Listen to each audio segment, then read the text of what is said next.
रावण का इतिहास भाग 2। रावण का जन्म और अमृत कुंड का रहस्य।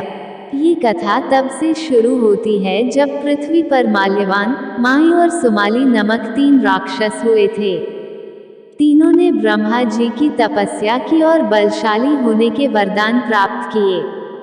वरदान प्राप्त करते ही सबसे पहले वो शिल्पियों में श्रेष्ठ विश्वकर्मा जी के पास गए और उन्हें शिभावन की भांति एक भवन बनाने को कहा।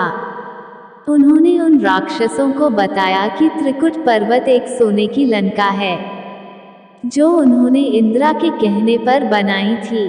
चूंकि इंद्र अमरावती में रहते हैं तो तुम लोग जाकर वहां अपना निवास स्थान बना सकते हो।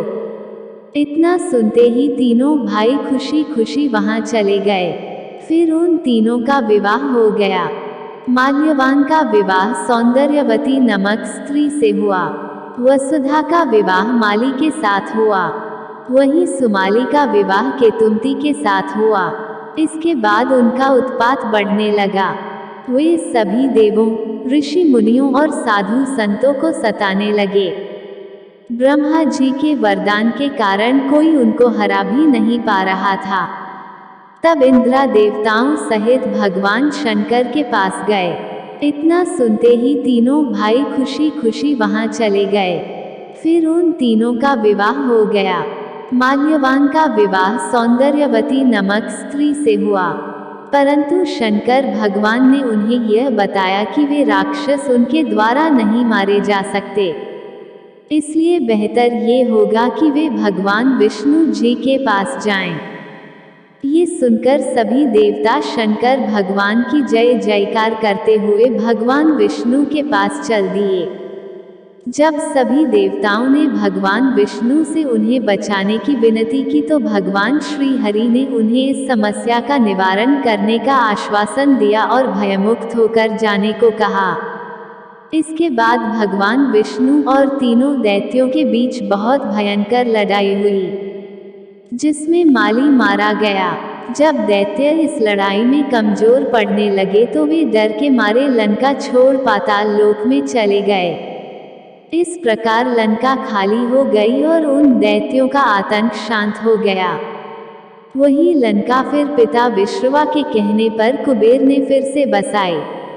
वे वहां अपने पुष्पक विमान सहित वहां रहते थे। एक दिन सुमाली ने पृथ्वी का भ्रमण करते हुए उन्हें पुष्पक विमान पर लंका से कहीं जाते हुए देखा। यह देखकर वह तुरंत पाताल लोक गए। वह पाताल लोक में जाकर सोचने लगे कि कब तक हम यूं ही डरे सहमे से छिपते रहेंगे और हमारा भी साम्राज्य बढ़ेगा। यही सोचता हुआ वह फिर पाताल लोक गया। पाताल लोक पहुंचते ही सुमाली ने यह योजना बनाई कि अगर विश्रवा ऋषि के साथ अपनी पुत्री कैकसी का विवाह हो जाए तो हमें देवताओं से भी तेजस्वी पुत्र की प्राप्ति होगी, जो हमारा साम्राज्य बढ़ाएगा। ऐसा सोचकर उन्होंने अपने मन की बात अपनी पुत्री कैकसी को बताई। कैकसी ने वही किया जो उसके पिता की इच्छा थी।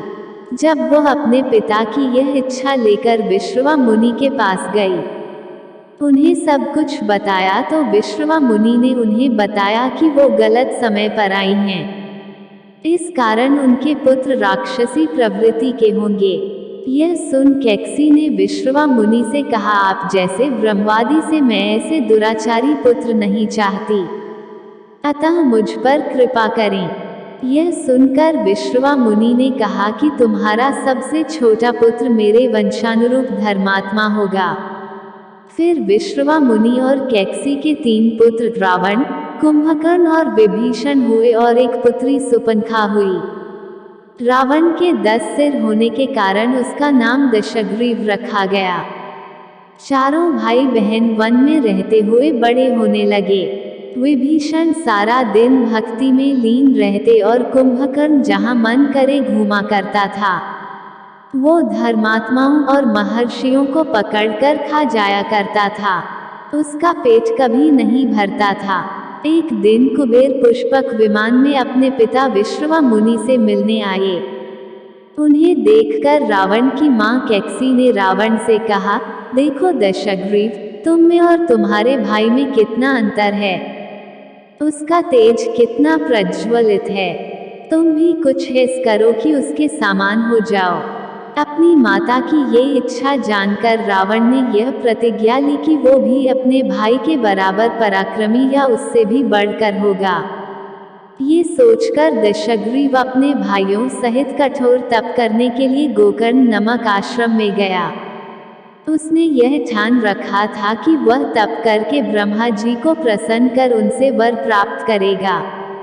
रावण की नाभि में अमृत कहाँ से आया? रावण ने निरंतर 10,000 वर्ष तक तपस्या की।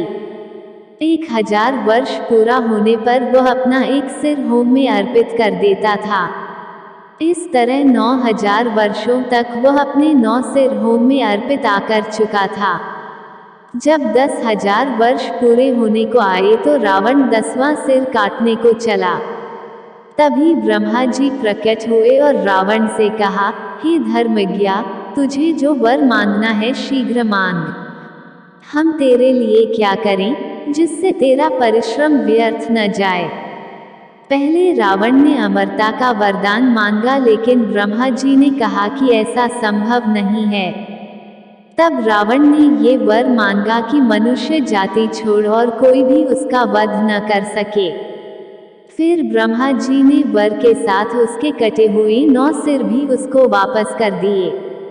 ये वरदान ऐसे ही बना रहे, इसलिए ब्रह्मा जी ने रावण की नाभि में एक अमृत कुंड स्थापित कर दिया, जिससे रावण की मृत्यु तभी संभव होती जब उस कुंड से अमृत सूख जाता। अब विभीषण की बारी थी तो उन्होंने यह वर मांगा कि वो सदा धर्म के कार्यों में लगे रहें। कितनी भी बड़ी विपत्ति क्यों न आन पड़े, बुद्धि सदा धर्म में ही बनी रहे। जब कुंभकर्ण की बारी आई तो देवताओं ने ब्रह्मा जी से विनती की कि ये दैत्य तो बिना शक्तियों के सबको खा जाता है और उत्पात मचाता है, फिर भी इसका पेट नहीं भरता। अगर इसने वर प्राप्त कर लिया तो बहुत ही विनाश करेगा। देवताओं की इस समस्या का हल करने के लिए ब्रह्मा जी ने सरस्वती जी का स्मरण किया। जब सरस्वती जी प्रकट हुई तो ब्रह्मा जी ने कुंभकर्ण की जीभ से वही कहलाया जो देवता चाहते थे। कुंभकर्ण ने वरदान मांगा कि वह अनेक वर्षों तक सोता रहे। ब्रह्मा जी ने ऐसा ही वरदान दिया। वरदान पाने के बाद तीनों भाई अपने पिता के आश्रम में गए और वहां खुशी खुशी रहने लगे। तो ये था रावण का जन्म और तपस्या द्वारा वरदान प्राप्ति का किस्सा। आगे की कथा पढ़ने के लिए बने रहें हमारे साथ।